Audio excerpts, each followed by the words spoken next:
This content is for informational and educational purposes only. You should not construe any such information or other material as legal, tax, investment, financial, or other advice. Nothing contained here constitutes a solicitation, recommendation, endorsement, or offer to buy or sell any securities or other financial instruments whatsoever by Draper Gorin Blockchain, aka DGB, the presenter, or other associated parties for the content being provided. Please do your own due diligence and seek proper counsel. Boom. It sounded fancy. What's that little up? Disclaimer. That's legit, right? Totally I had my this is funny. I'm testing something right now. Somebody needs to make a comment. I commented on Twitter. It didn't pop up. Because StreamYard has a new feature saying, but it's kind of annoying to me that it's overlaid all the time because it's like now it's blocking Nathan's face, and that's not cool. Don't block my face. Yeah, what the heck? Come on. I'm gonna keep the comments. I'm gonna keep the comments old school, so we can also filter them, because I feel like someone will realize they're going up live and then they'll abuse it. They'll say something crazy and they'll put it right in my face. That's right. I don't want that. Hey guys, what's happening? It's DGB family hang number 99, which is super cool. Happy Veterans Day for everyone. I feel like it's a special occasion because Zuda, you look good, man. You dressed up all fancy. You got a shirt with buttons. How's it going? What's number 99? That's right. I got a shirt with buttons on too. But this is day 26 no seizures, so I'm at a different level of functioning. That's awesome. I'm stoked for you. That's great. I have no buttons. I have zero buttons. I feel like a loser. Right. Rankin's got his ape chain shirt on. I don't mean that the shirt has to have buttons to be. I get this at the beach. Like this is like from one of those beach stores. Simple. I've never worn. Hold on. Nathan often makes his own clothes. So did you make that one? I didn't make this one, but I make half of my own clothes, and it's not because I'm broke necessarily. I mean, I am sometimes, but not completely. Like, I don't like make it with a marker. I typically silk screen things, and that's what this is. That's cool. I like it when people like make their own merch. I think it's cool. I have not silk screened a shirt in about 20 years, but it's super fun. Have the other guys, if you ever silk screened something, like actually done it yourself, it's really cool. I never have. The process is so rad. Like the actual process, like you get these screens and you put this stuff on it, and you put it's almost like a clear page that you would put in like a projector, right? And it'll have a design on it, and you put it under a light or put it in the sun, and the UV like bakes the plastic stuff on the screen, but wherever it's being blocked by the ink on the clear thing, it doesn't bake it. And then you like literally peel it off and you like wash it out, and it basically leaves a hole in the screen, the shape of the thing you had. And then you just push ink through it. You squeegee the ink through it. Like what we need. It's really, really fun. Like it's a cool thing to do, and the first time you do it, it's like mind blown at how rad it is. I'm gonna grab one and just show people. I actually have one. All right, that's a good idea. In the meantime, I'm gonna do this because I always forget to do it. If you are an early stage startup in the blockchain space, in the crypto space, in fintech, AI, whatever, if you're early, go to dgb.vc, pitch to us on the website. If you want to participate in the space, get reminded of these live streams, get our newsletter. If you're an early stage investor in the space, go to dgb.vc. We want to meet you. We want to hang out with you. We need some good companies. Like I'm really kind of feeling like TradFi is taking over this space. Like too much TradFi. Too much. It's not, let's make crypto weird again. Let's make crypto great again. I'll start a company. Weird again. Weird again. Weird is great though. Oh, see, there's the silk screen. So check it out. The outside, all the parts that's purple wouldn't let the ink through. The part that's white the ink will actually go through the screen and print onto the material that you're printing on. Oh, Nate's here. And you take one of these. Yeah, it's a negative. Yeah. And you put ink and you over the shirt, and it puts like the image on the t-shirt. It's very interesting. Number 100, we need Emerald Lagasse, so you can say boom, they can go bam, boom, bam. Yes, that's what we need. You know what? We'll do an episode where we're cooking, and I'll do the bam, the boom. We could try to get him in. I mean, we could. So Dave, were you selling those shirts? Did you make shirts with that screen and then sell them? I've got some somewhere. Did you use that to make like a print on paper or onto a shirt? Yeah. So like, I did this with I silk screened this onto a paper. Oh, rad. So it's like a person getting like electroshock therapy. It's from when I was like kind of losing my mind. So I was like trying to draw what that pretty would be rad. But yeah, it's from a silk screen. So I'll just like put these down, and then I'll number them and sign them and stuff. Nice. So yeah, I'll draw something on the iPad, and then I'll put it on the silk screen and then turn it into that thing. Do my t-shirts, all kind of stuff. Anybody wants it, I'll send you guys one. So have you ever taken a photograph of yourself and made a silk screen of it? I don't know if I'd make a good silk screen.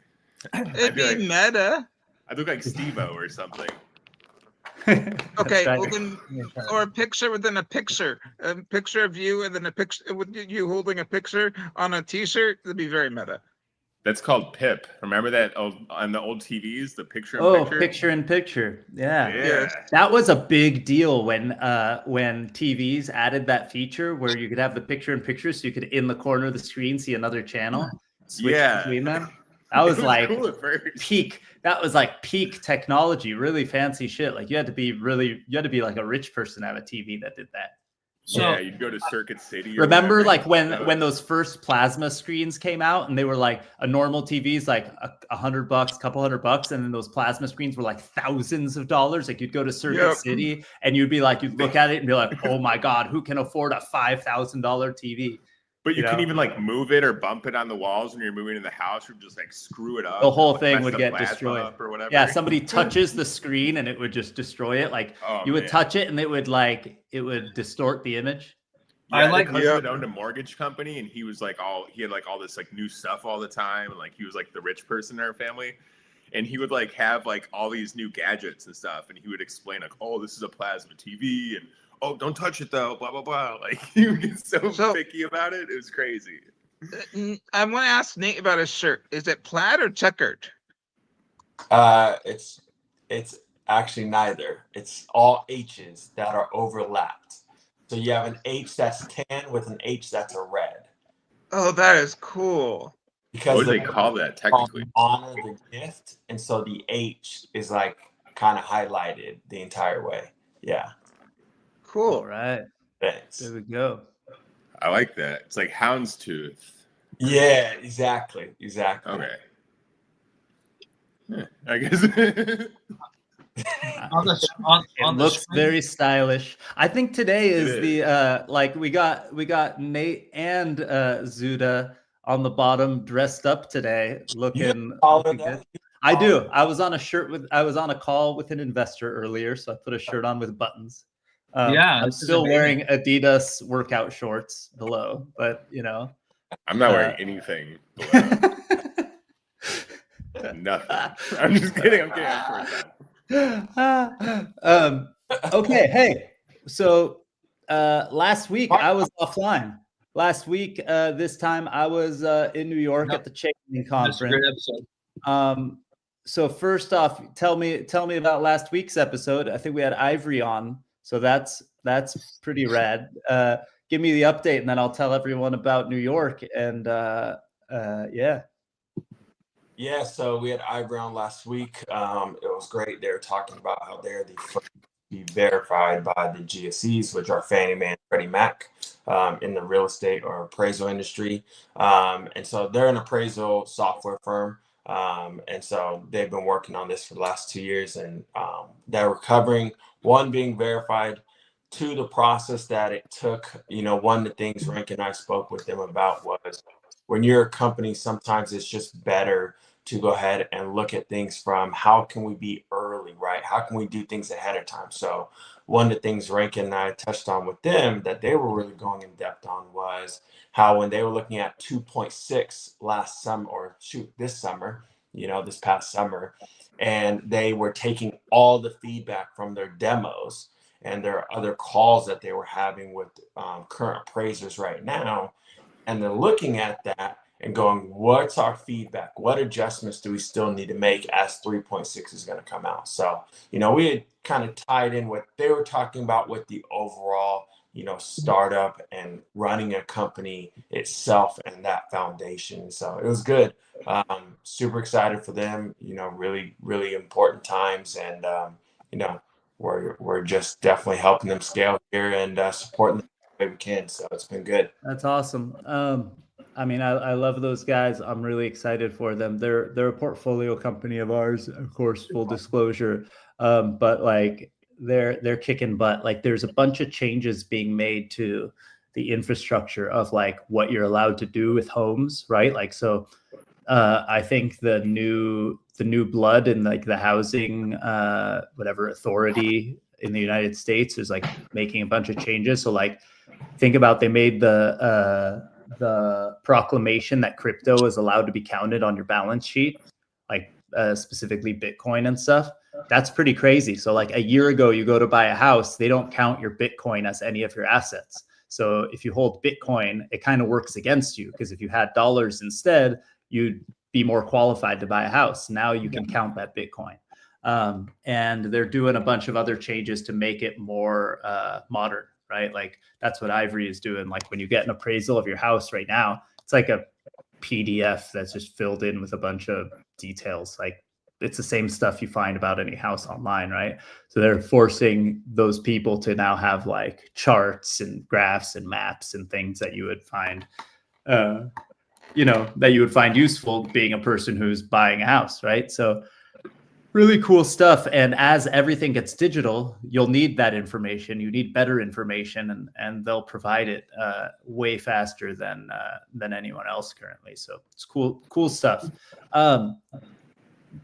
It kind of goes into what I saw at Chainlink, right? Like, I don't know if anyone's ever been to SmartCon, Chainlink's conference in the past, it was a lot of conceptual stuff, right? Like Chainlink has been rocking and rolling for years, right? And they're way ahead on a lot of things. But this year it was crazy to see like how so many legacy financial institutions are participating in there, and like the RWA buzzword, real world assets. It's like it's really happening. Things like Ivory will be crazy important to that world soon, because the whole point is to bring the offline data and digitize it, right? And then be able to call it in smart contracts or goes. But my biggest thing is how many of these are going to be white label or not white label, whitelisted? How many of these are going to be whitelisted where they're going to be locked in a silo only for TradFi and not part of their decentralized ecosystem, right? I think that the TradFi people are going to be, it's still going to be, whether it's walled or not, they're going to be a majority of the participation dollars wise, right? So like if there's a really good product, but I think the beauty will be that if, let's say there's some digitized money market fund that gets, the BlackRock clients 8% interest or whatever it is, right? The beauty is that we'll have DeFi products that the rest of us can participate in that are either like derivatives of that or access to that same thing that we couldn't before, right? Like, I think those stick around, right? Like, I mean, like part of the concern I'm having is, okay, so you went to that recent event in New York, right? Yeah. Aave is there. Aave is a big player in the DeFi space, but now they're creating an institutionalized version of their platform to give them access to it rather than putting it all together. So like once this institutional platform comes in and all this money comes in, are we going to phase out DeFi for the common people? And that's my I don't think so. I think that's something we have to be No, the If big thing money is, comes in, like why deal with us? Like the small people. well, Shout out that's- Stanny, by the way. So you can That's ask my new version of Dreamy. It's not on that link I gave you, but you can ask it and I can share it on screen. I think that I'm down to ask. Let's ask. But I think that history will prove, right? Like that power, keeps out the little guy, right? And it happens over and over and over and over and over again. The best thing that we can do is keep making products that, like, in a utopian world, right, it like destroys the big financial institutions and creates new ones for the people or whatever. That's not going to happen, right?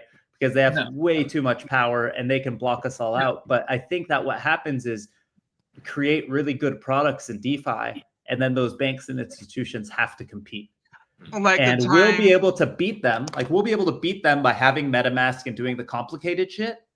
But the average person isn't going to be able to, because they're going to be afraid of change or whatever, and whatever. But then they'll be able to participate. Like, US Bank is going to have to give better interest rates to keep their people, because there will be some inflection point where the US Bank customers go, oh shit, I can go but this doesn't work. I'll argue with you on that, because what happens is I go, okay, I'm going to give it to everybody cheap for free.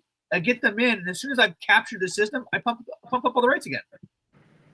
I'm like DeFi. Yeah, but technology is making everything less sticky.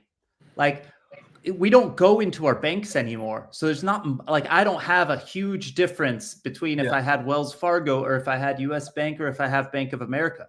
It's not a big difference. Or if, so remember in the early days, like 15 years ago, everyone moved to this bank called Emigrants Direct. Why? Because they were the only ones giving like 4% interest or whatever on a savings account. And because nobody gave a crap, like, they could actually do it on the internet. You were out last week. Last week. And last week, Balancer, one of the platforms, had a exploit that lost like $110 million. And so a buddy and I were talking afterwards going, man, if that could happen to Balancer, if Aave or Uniswap, something happened to them, like, or something,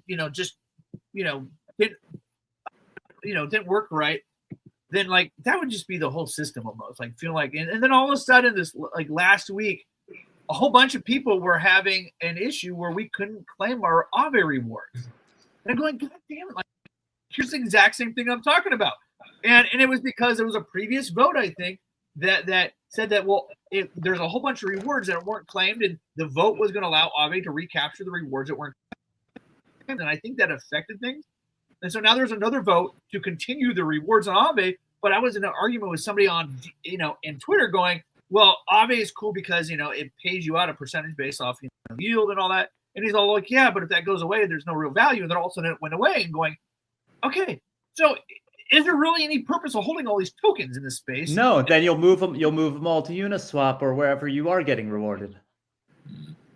Well, but the point is, like, okay, so, and then Uniswap just jumped because now they talked about a burn. But like, you start going, like, if we don't actually take the DeFi space and take these DeFi tokens, actually start turning them into securities where there's actually really utility or value, or there's some purpose of holding these things, these tokens are going to start falling apart. Yeah. And then it's like, what's the incentive of using this space if it starts getting captured by institutions? Also, now you need to be white labeled, whitelisted, and like. Let's bring the TradFi into us instead of us getting absorbed into TradFi. Okay, so I'm with you. So this is sort of TradFi in the weirdest way because it's me. So I asked Kevin Marabi, can I make a $2,000 1-to-1 on chain, a dollar to dollar backing it, and as a coin? And he said, well, how would you do it? Multi-sig? I'm like, no, I put the money under my mattress. He says, yeah, then no, that's not SEC. He's like, would you really trust a guy who says all the money's safe, it's under my mattress? You know what would be really funny? Somebody should launch like mattress money meme coin and literally mint them dollar for dollar. I mean, the problem is you become like a target. Like, if mattress? Proof of mattress. You have a live stream of the Yeah, I was mattress. gonna say Like live cam. once a Here it day, is, I'm stuffing it. I'm once a stuffing it day, in. you lift up the mattress, and people just see bundles of bills. You know, That'd be awesome. it would be, but it would make you a target, and I wouldn't want anybody I know to do that. And for some reason, I keep thinking Nathan looks like an ice cream cone. Well, what did you take, man? Which one? This is just Zuda. This is natural Zuda. What? Okay. What does that mean? You know, I between feel like I'm very chill. very chill. Very chill. Very chill. Okay. Alon, at SmartCon. So at SmartCon, you know, what was your takeaway? Thank you, where Nate. things are headed? You know, after you kind of had, you know, you were able to reconnect with a lot of the people in the industry being at that event. You know what? It was really cool. And so like, if you take a look at like going back to the 2018 days, 2019, just one of these random announcements, right, would have blown all of our minds, right? Like, when you just think about, you know, the space, what's going on, and you think about, you know, what Dolomite was doing there, what Lit Financial was doing there, any of these things would have been mind blowing to any of us 7 years ago. And now there's just hundreds of these announcements happening within a span of a couple days. It's really, really rad. It was fun going through and running into OGs, right? Like running into people who've been here for a long time, right? Like I ran into Zach Seward from Coinbase. We run into the guys from Tokeny who are now a part of Apex. Run into Wendy was there, Crypto Wendy was there, right? And like run into, you know, even just like the Chainlink early OG people. Like it's so freaking rad. What was that? Taco was there. I didn't even run into him. That's the crazy thing is I was running around and then I come back and I see in the group chat a picture of Taco, player one. Yeah, Taco Raj took a picture and sent it to me and I'm like, hey, it's Taco. And he's all, how do you know this guy? How do you not know this guy? And I feel like such an ass because I was running around. I didn't run into him at all. But also the funny thing is like I'm mentioning all these people I ran into, right? And I ran into a lot of others in between. It was such a big conference that like I ran into Wendy, hung with her for about 30 seconds, said, I'll see you later, and didn't run into her again. I ran into our friends at Melrose PR, right? Like Kelly and Keely, said hi to them. They ended up coming to something that we hosted later. They dropped by and had some pizza with us. But other than that, I didn't see them a second time at the conference. It was such a big event. Why don't you put a plug? Why don't you put a plug in what you were hosting or a part of? What were we doing there? Well, we were hanging there. We were mostly representing Lit Financial, right? Okay. So Lit is a mortgage company that we incubated at DGB. By the way, go to dgb.vc. And good plug. That was good, right? That was awesome. You know what we should do? Like we have these things now, like where you could go like, right? And we should add like a voice, be like, you know, like I should add a weird things like that. Maybe for episode. It's because the swirl of your hair, Nathan. That's why.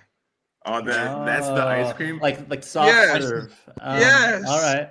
I did get a haircut. I got my first professional haircut in like 2 years, actually. I've been cutting my own hair for a very long time, and I had a date, and I was like, I should probably like do something legitimate instead of like risk it, you know. So did the date go well? It went good. Did you have a second one lined up? It was good. Yeah. All right. I went to her Let's house go. last night, actually.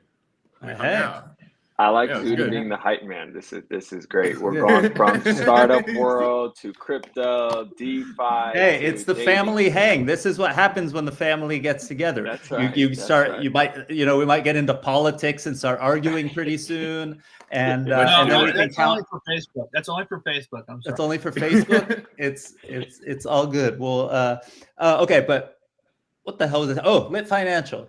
So Lit. DGB Lit. portfolio Yes. company, Lit Financial, is a mortgage company. So by the way, if you're interested in getting a mortgage, they're licensed in most of the states.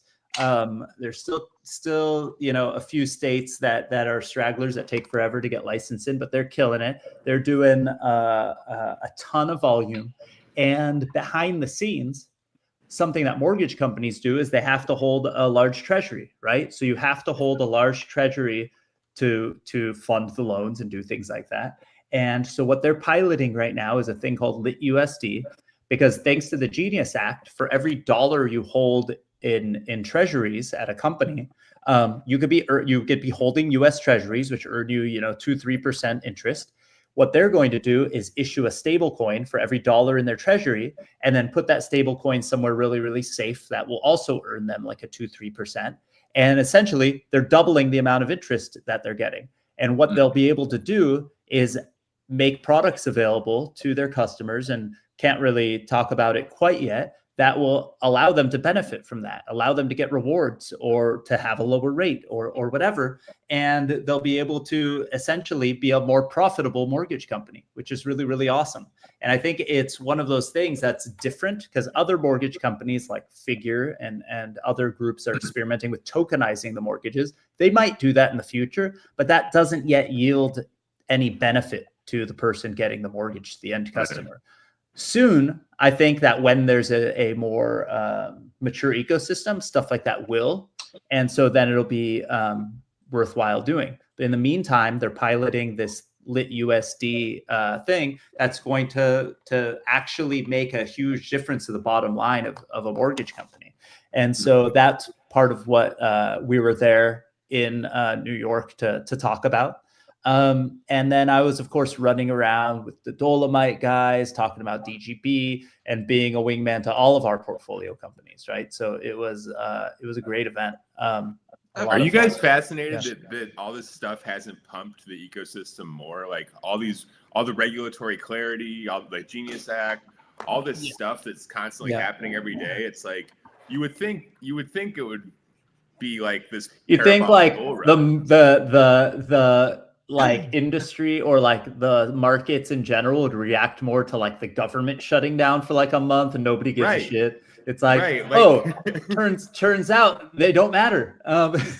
Yeah, and I would think that decentralized money, like decentralized forms of money, would have gone completely insane with all the uncertainty around the world and money printing and all this stuff. It's like, it's weird how everything's staying so flat to me. I think that just everything is manipulated on a scale that none of us could really affect or predict or understand. And it will happen when it's supposed to happen. And all we can do is do the right thing by us and our family, and maybe follow the money of some of those politicians, because it turns out that they make the correct bets more often than the average investor. For some reason or another, turns out politicians have a better track record in investing than the rest of us.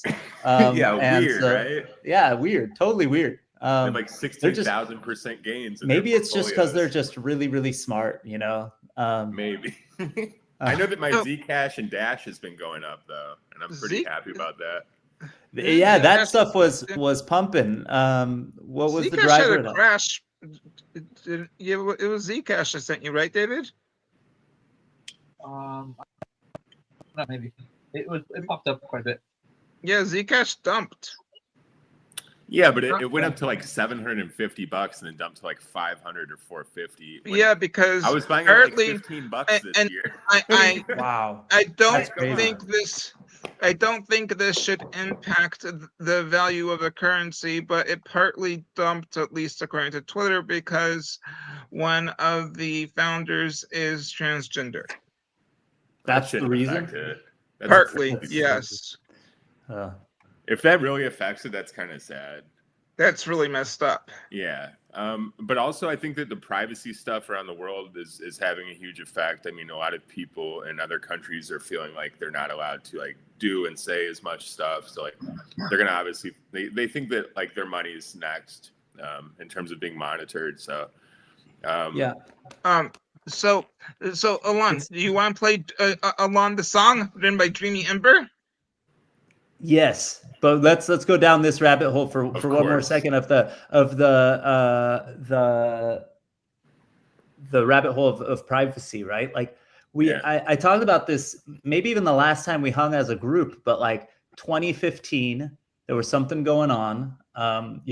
Big shock that there was something going on in the Middle East, and at the time, the big story was that Bitcoin was on OTC was selling in Iran for like a high percentage, or maybe even multiple of what it was selling for everywhere else in the world, because people were afraid that a government was going to come in and take their money, take their assets, which sounds crazy to us in the United States, maybe less crazy every day. I don't know, depending on your politics and how extreme we want to feel at the moment. But like in a country like Iran, that's happened many times historically, right? And so people are looking at that. So now, as stable coins become more and more a thing, and people are like, okay, whether it's a surveillance token or not, can be surveilled by the big banks and institutions and governments. So now these privacy coins are becoming more and more popular.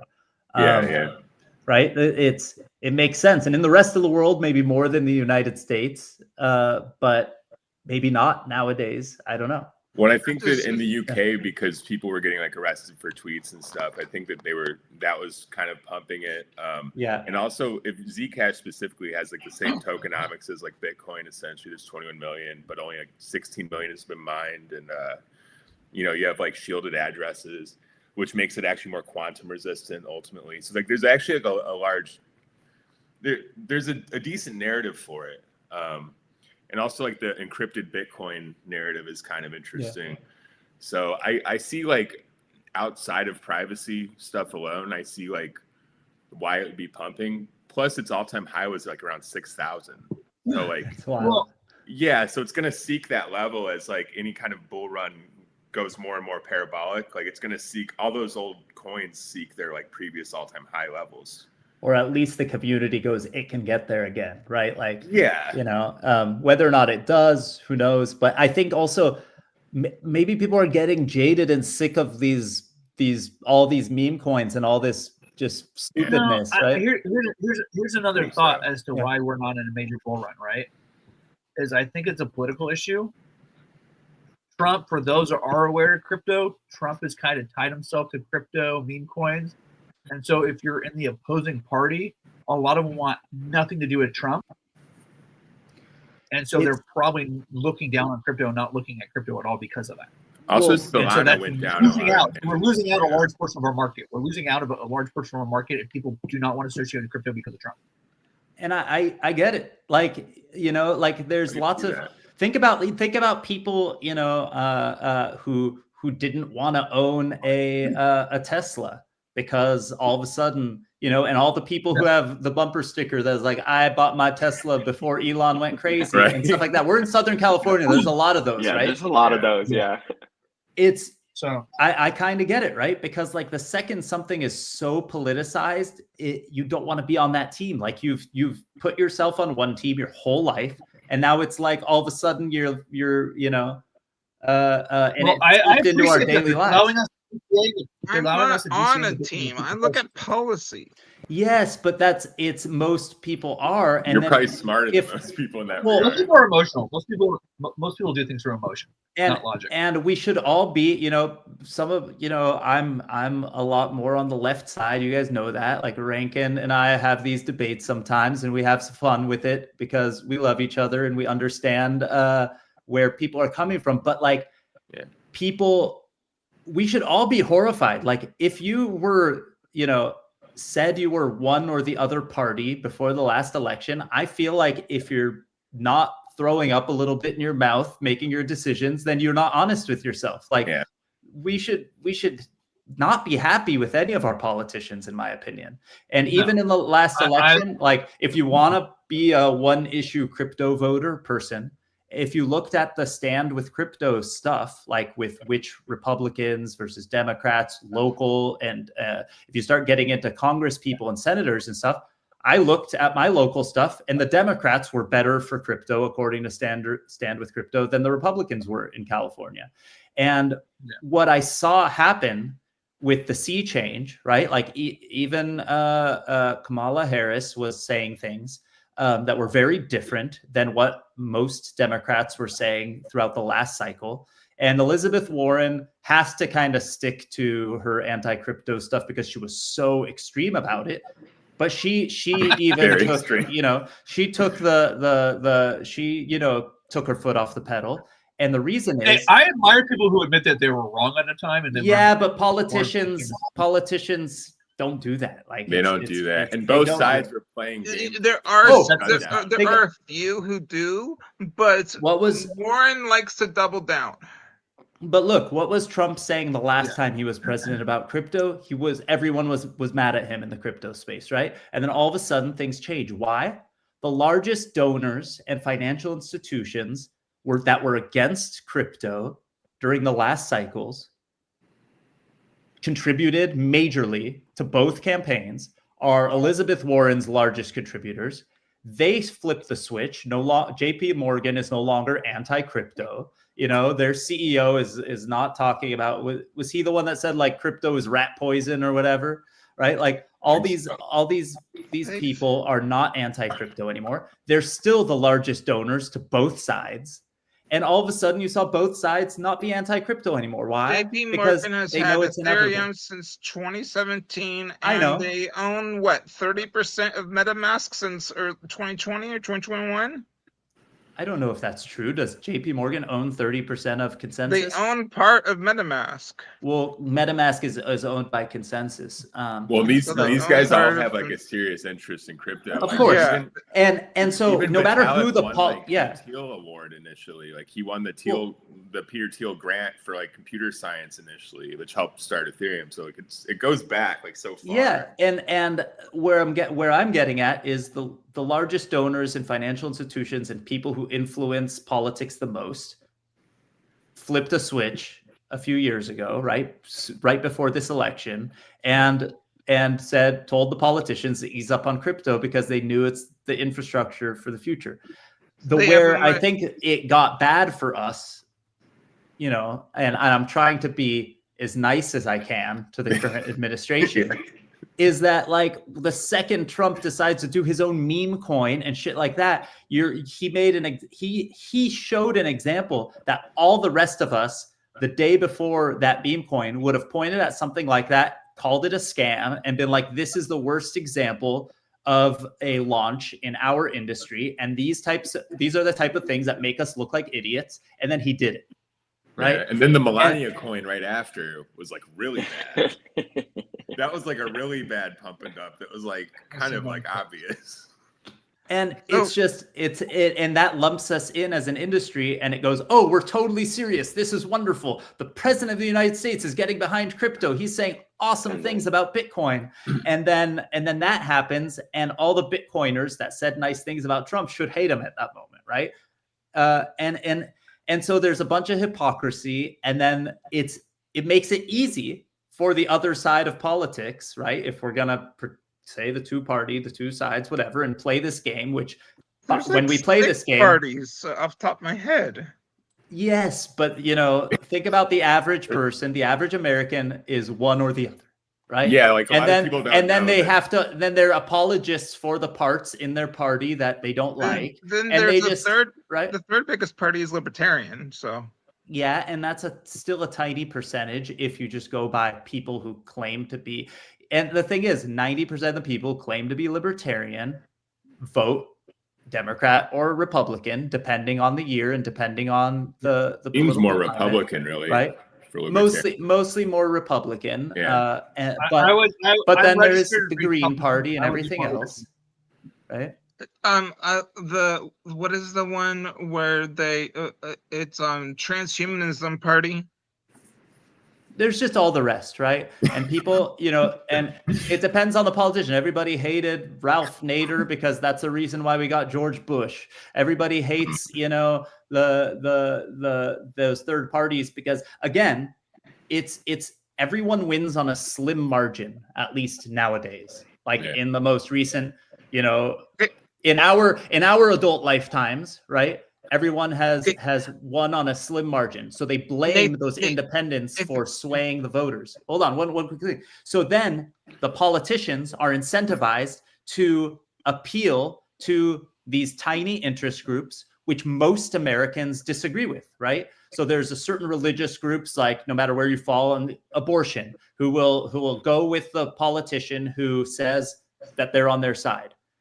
And most Americans, a vast majority, will be on the other side of that. But they're going to vote for their party because it's their party. So they appeal to those people. It's the same with guns, right? Most people believe that even if they're into guns, they believe that certain guns you should have like at least higher licenses for, or there should be better controls of who gets them, right? Even, right? 90, like it's a vast majority of Americans agree, but the politician who takes the side of the NRA is going to get that whole block of votes, but right? If Trump went, hey, I'm for guns, but you guys got to have better background checks and a certain license that's at least the same as a driver's license to get an AR-15, he would lose the vote of the NRA. That's a 1% of the people, and that could be enough to sway the whole election, right? So what I'm saying is they go to these special interest groups that most people disagree with, and they say the thing they need to say, and then they have to appease them. And at the end of the day, they don't actually do what we want. We see it in California, right? The number one most important issue for all the Californian people who get elected is the problem with homelessness or unhoused, however you want to say it, right? People. If they do something about it, they alienate a certain group because now they're going to have to infringe on certain rights. They're going to have to piss off the cops or piss off the other side. So what they do is they talk about it and never do anything about it. So it only gets worse. That's actually not true. Go. Then tell me how it's going to change. I want to change it.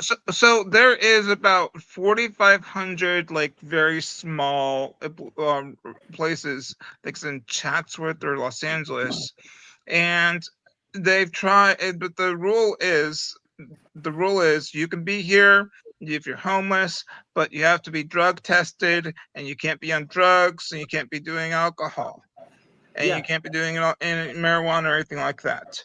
So less than 10% of those buildings are occupied.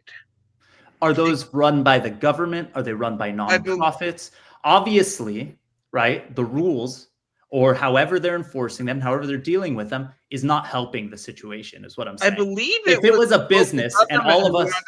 Local government set it up, but it was probably with a nonprofit.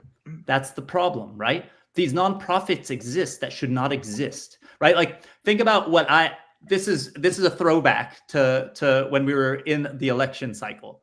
I watched the Republican debates, and I usually, I tune in sometimes to these things. I don't, but Tim Draper was at one of these things, and I was getting texts from people saying they saw him in the background of the debates or whatever.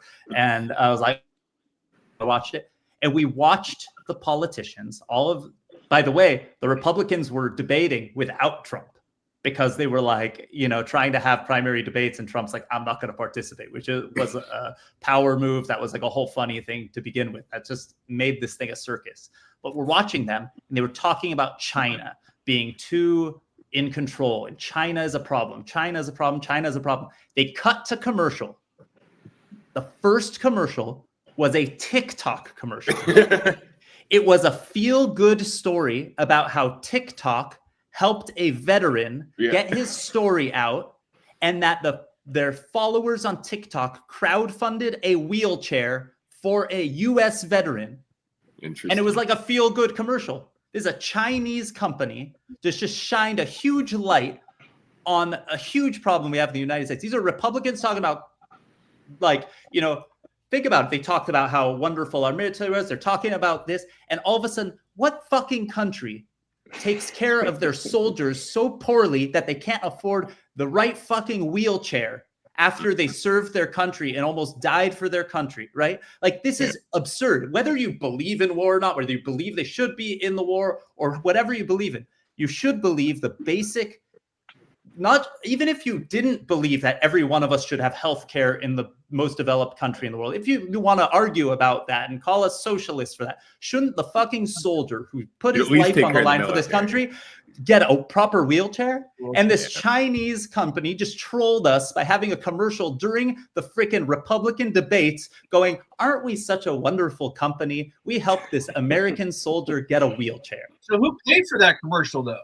The freaking Chinese government who owns TikTok, right? Or if you believe that, right? But a Chinese company, right? Like paid an American company millions of dollars during prime time, debate time to have a commercial about how wonderful they are and serving the American people, basically, right? The fact that nonprofits like those the Wounded Soldier nonprofits have to exist is just a bright shining light of how messed up our system is and how the government doesn't take care of people who should be taken care of by the government. And I bet more than 90% of Americans would agree that soldiers, especially ones who are hurt in battle, should be taken care of by the government, if not just have health care for the rest of their life. That should be a benefit of risking your life for your country. Yeah, I think that transcends political party. Like people can all agree that if you serve, that you should be taken care of. But guess what? Those people are not, but those people are not taken care of. Who are like the largest percentage of people who are on the street? The people who served our country also.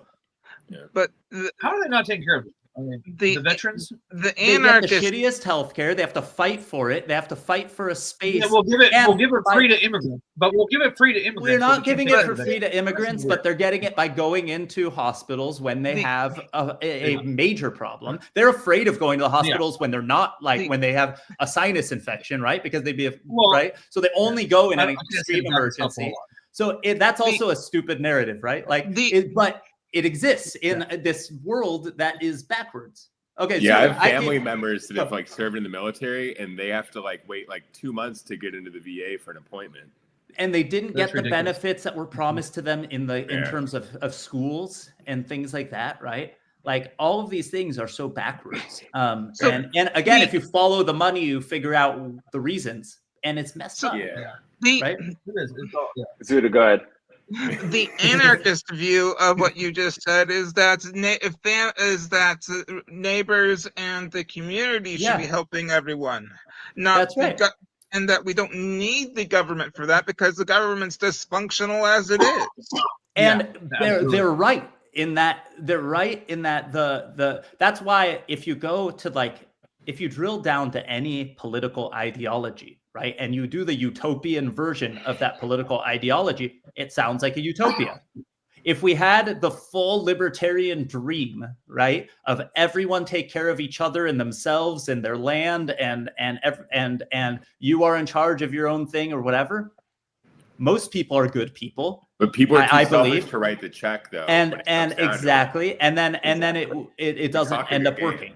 If you think about socialism, right? Like the idea of it is exactly what you just said: the community taking care of each other, and we all live in a utopia. We all do our part, and we help each other, and everyone's taken care of, and everything is wonderful. But guess what? When you enact that, there's people in power that abuse it. Right. The only way it ends up being enacted is in some kind of communist, and again, communism, not bad as an ideology. The people who run communist countries are not, on paper. Again, all these things are wonderful on paper. It's like my friends saying capitalism is bad because we live in a capitalist society. But what we just described is not. We live in a corrupt society. Part of our government is communist, and I'm going to take some heat for this. No, but it's not. Yes, it is. Yes, it is. FEMA is communist. If you look at it, they take over things and it's ran by the state and ran by the government. Yeah. So FEMA is temporary communism. Sure, but it's completely corrupt and inefficient, right? If so how do we feel about the New York election? Budget, I'm just saying we do have communism. We had a lot of the New York election made a lot of really funny jokes in New York, but I saw some people were really sad about it. I saw some people were really happy about it, and most people were like, eh. It's a unique situation, I think, because a lot of people outside of New York are like really up in arms. I know people inside of New York that are like, yeah, whatever, either way. And like, really, you had like, essentially, people would argue like a socialist versus a Democrat, but on paper, it's two Democrats fighting for control. Right. Yeah. Like an unpopular Republican who split the vote. And I think it's just a very unique situation, like from the outside looking in, especially considering all the stuff we're talking about now. It's kind of interesting. The difference between anarchism's view and socialism's view is socialism thinks the government should do it, anarchism thinks the community should do it. Yeah. Right. Yeah.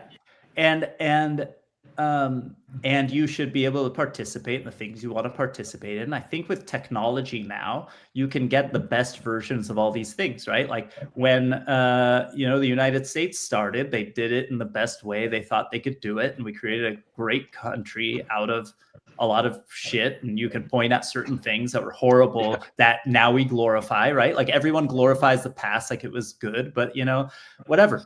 Now we're in a new world. Now we're in a new world, right? And could we all get healthcare? We can move to a direct democracy because of technology, but we refuse to do that. That's my argument was with Elizabeth Warren and all these things, right? If you want to be pro-union, right? The most union thing in the world is Ethereum and DAOs that could be built on top of it. You could build a modern union, right? We could build a modern insurance company that could be better than any of the insurance companies that exist today using this technology. But the problem is not actually pooling our money and paying for them.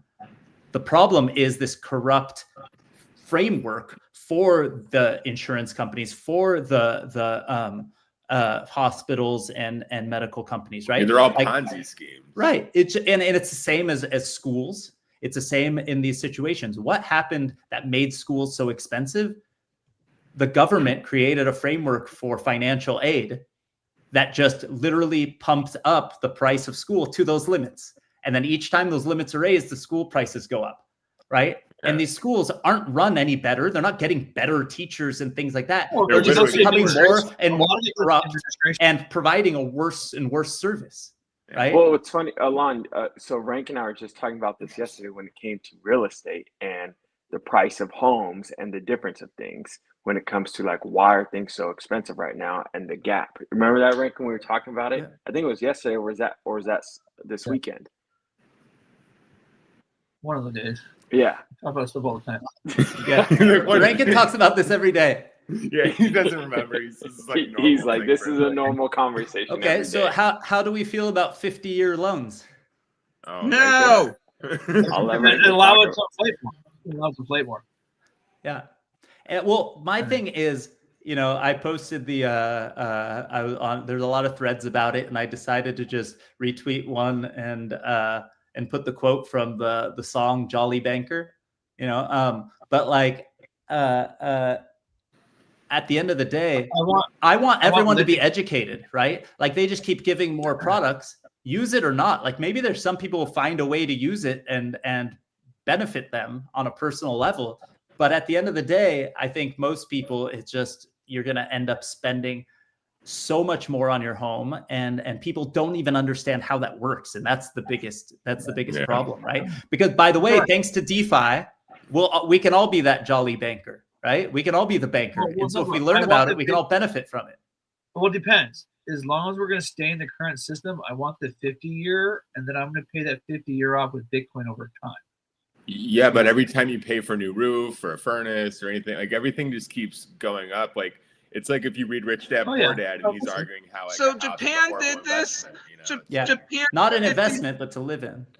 Japan did this, and it's good if you're renting it. The currency. And it did what, Zuda? It totally destroyed their currency. What I've read is that when Japan did this, that the price of currency just inflated like insane. Real estate was absolutely absurd. It was an absolute pure insanity when they tried 50-year mortgages in the 80s. And to correct myself, JP Morgan owns less than 10% of Consensus. And Solution? Oh, okay. It's still significant though. Also, along the song. Yeah, we have a song. The solution is get a 50-year mortgage and hold Bitcoin.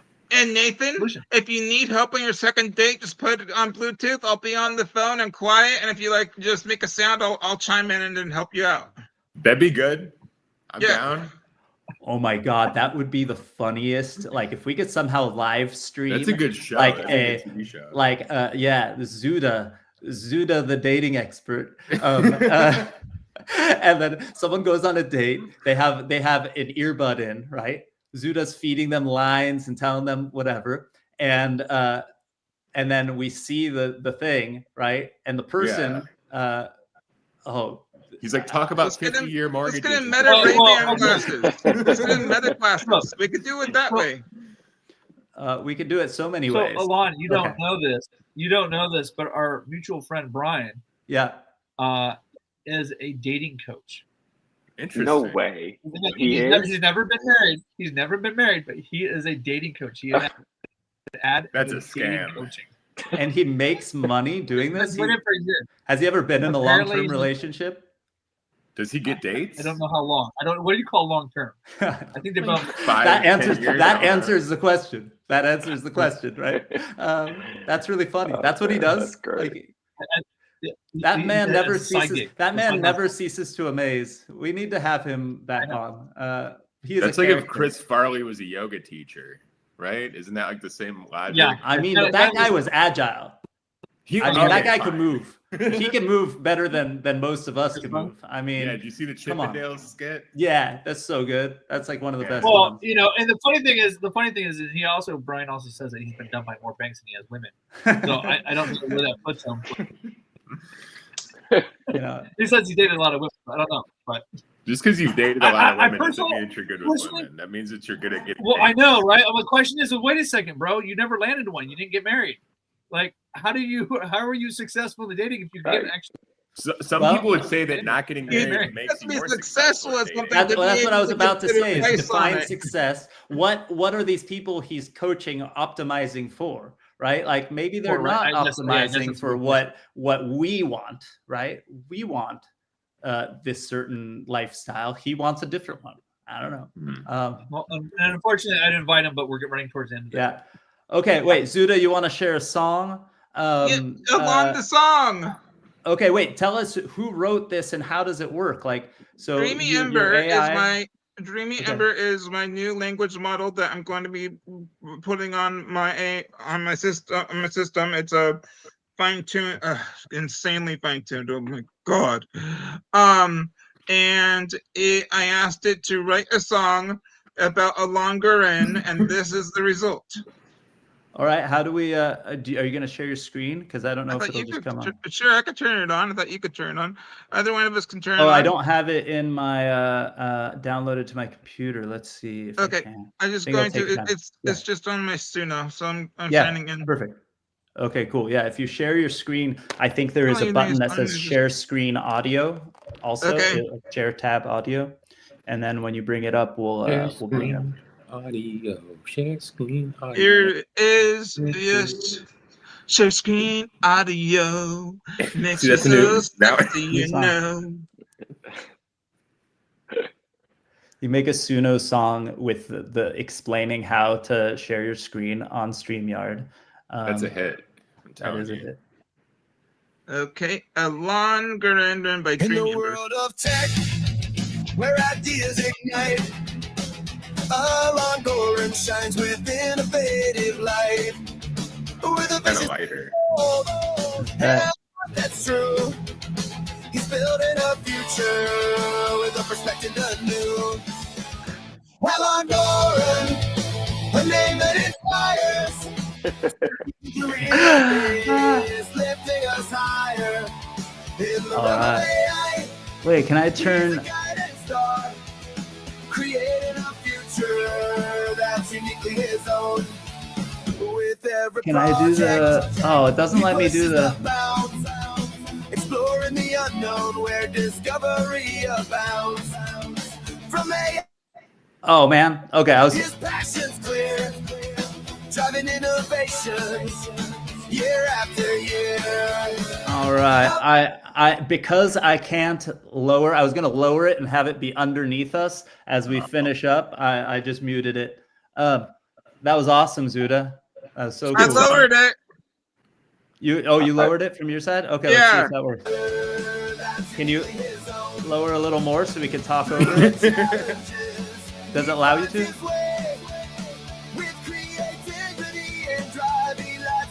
I can hear you fine. Huh. It's weird though, because on like a voice, like I can go, maybe if I go this. No, this is Zuda's mic. Let's set it to auto.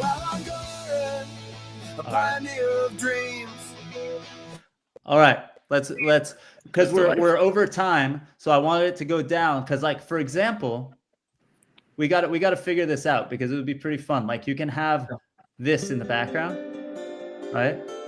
And then I can turn it down, so we have like some background, right? Like, kind of nice. Which is like weird. we're getting a massage together. This is written by Dreamy Ember.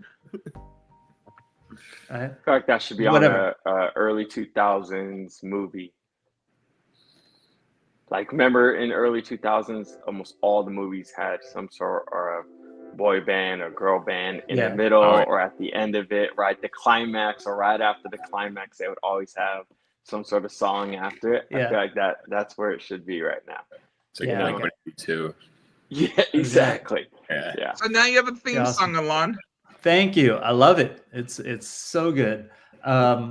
We still have the early OG song "When Lunch." So yes, Zuda started. When is lunch? I don't know. I feel like we have to keep it going. Oh, that's what we should do for the 100th episode. We should have brunch. Brunch, blockchain and brunch. 100th episode. I did a 3-day fast earlier this week or last week. Dang. It was awful. That was crazy. You just water? Yeah, just water for 72 hours. It was horrible. It was good, but it was bad. Yeah. It's not encouraging. I need to The 72-hour point is called sudden death or something like that. That's crazy. Paukalis did like a whole week or something crazy like that, right? What was that? It was crazy. It was always does things at a level that others don't.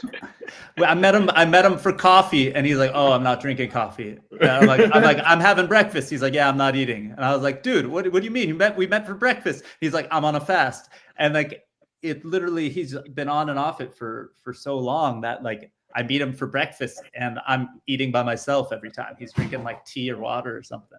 I'd be frustrated. I'd be like, dude, you better come with an appetite and eat next time. I can't wait. Like, what? I'm gonna get steaks with him one day or something. He's gotta break it and we gotta eat like champions. 100th episode when brunch? Maybe we'll text after this. Guys, we're over time. I'm gonna throw up the if you're early stage startup. I'm throwing this graphic up. Putting on the screen. Okay. DGB.vc, come join us. Sign up for the newsletter, please, and thank you. Rankin, any plugs I should give? Nate, any plugs I should give? We got Turf at all? Turf at all? Well, let's go and look at all the portfolio companies. Turf is killing it. We could get David hair plugs. What? You said any plugs you should give. Oh. I'm getting there. If I lean forward, you see the scalp. It's do you want the hair plug thing where they actually sew it into your scalp? I don't think I want that. I think I'm just gonna start shaving my head at some point, but you never know. Maybe I'll get self-conscious about it in a few years. I don't know. I would just say stay bullish. Stay bullish. Stay bullish. Okay. Before we go, I don't think there's any other companies. Okay, yeah. Nathan, where can people follow you? Follow me at Love is Nathan on Twitter /X. Depending on your political leanings, you'll call it either Twitter or X. And also Instagram, Love is Nathan. And if you care about me, buy my NFTs. Help me eat some food tonight, or I'm just gonna start fasting. I care about you, but my wallet just. Don't buy myself. 175 is a lot. If it was well, maybe we need to start. we should have talked about this. We should talk about pricing of NFTs and like Nathan does a lot of one of ones, right? So it's I that's would what we Do a larger, happily- well, yeah, do a smaller mint. Do a smaller, a larger mint, like 10 or 20, but a smaller price point. I'd buy right? $25-$50. I'd absolutely buy it, but 175, I just can't. okay. All right. I mean, I can, but my I brain find- is going, think- why?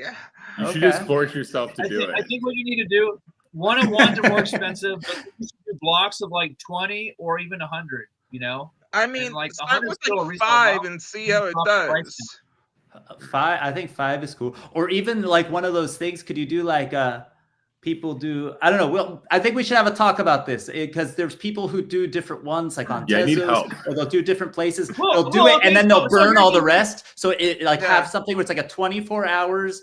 You know, 72 this is how hours many is we're popular. doing, or something. We should Yeah. talk about Well, this. maybe you do 500 at $5. I mean, I don't Let's- know how many people are out there buying them. Next week. Then you burn the supply. that Wait, doesn't how about sell. how about next? Wait, do we have? First off, I should ask if we have somebody on for next week. Do we already have a plan? I don't know. Maybe no, we should that have got next- Glenn moved. and Zuda on That a got 3 moved. member. Let's Um, make next By week the way, make crypto weird again, and we're going to talk about NFTs. And I think Let's I do it. already made it very weird today. I know, but let's get a couple of NFT friends on and talk about this, and maybe we make a 100th episode special NFT or do something funny. Like let's I don't know. Let's think Yeah. about So- it. It doesn't have to also be next week. It could be totally random, but I'm just saying, like maybe. Heads I like up. that idea because right. yeah, it definitely it directly it would benefit me directly, just the narrative Yeah. of this. So yeah, let's do it. Okay, Let's do it. Nathan, you, Oh, me, hold on. tomorrow, Rankin. Wednesday at noon, we talk about NFTs and eat cheese with my dog. I have a live stream. Noon There you go. tomorrow, live stream. Oh Rankin. crap! I have a meeting at noon tomorrow.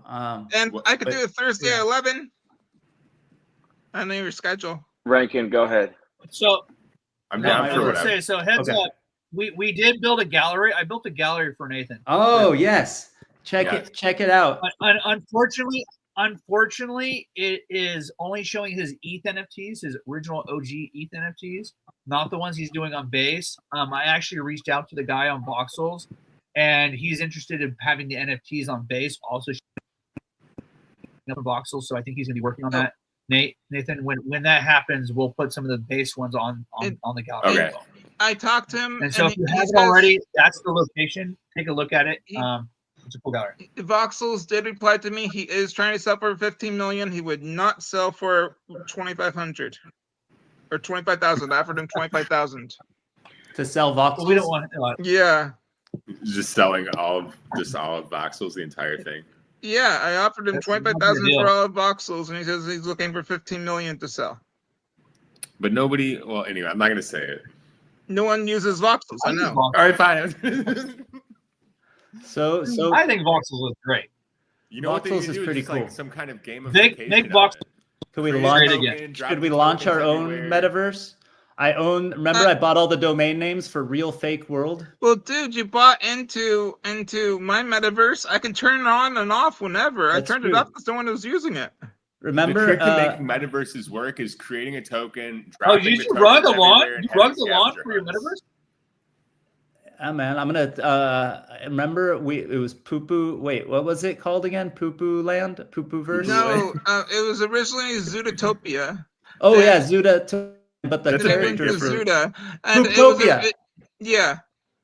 My first I one was wrote- Pooptopia, was the sentient poop videos and everything. I wrote Punk Ape Strong wrote a song for your mom about Pooptopia. about Yes. Pooptopia. Yeah, Yes. that guy was Oh, weird. I saw something you wrote me a while ago about galactic poop, and I was wondering, does Poopoo.eth want me to make a galactic poop emoji for him? I will ask. What is that? The All right, I gotta question jump. is I gotta probably jump. Yes. I You gotta guys go. don't get. You know what's crazy? Yeah. Okay, I'm gonna say something. Okay, you can jump, Nate. But Okay. at SmartCon, Jump. I was asked by multiple people about Poopoo.eth. Serious, because of the early OG Prime DAO days and his Lego logos for crypto companies. Oh, yeah, I got those. Legit people remembered and asked me about poo-poo.eth. So that's a good sign. The lore and the legend lives on. So I gotta ask him about that. I'll ask him. People are like, "Where do I know you from?" I'm like, "Is it Pooptopia?" Yeah, you're the poop guy. I am the last living poop artist. Okay. There are children being born every day. Frank Kozik that died. haven't yet grown out of using their poop. No, to I make mean art. that's actually sold art that looks in that style. Frank That Kozik is- died. Frank Kozik died, and he was the established poop artist. I am the last poop. The last man standing. It's reaching a new low. Maybe that's what I'm not doing right as an artist. Maybe I just need to be throwing shit No. at a canvas and be like, here it is. Not actual poop, digital. Not actual please, poop. Please. No, man. please. We can Stick go to over how to digital. make. I can show you. We could probably off stream. Well, guys, it was awesome Alon, hanging. We're gonna hang again Alon. next week. Okay, Zuda, go to dreamy.me to hang with Zuda. Zuda's World on Twitter. Any other plugs before we hang up, guys? Because I got to get going.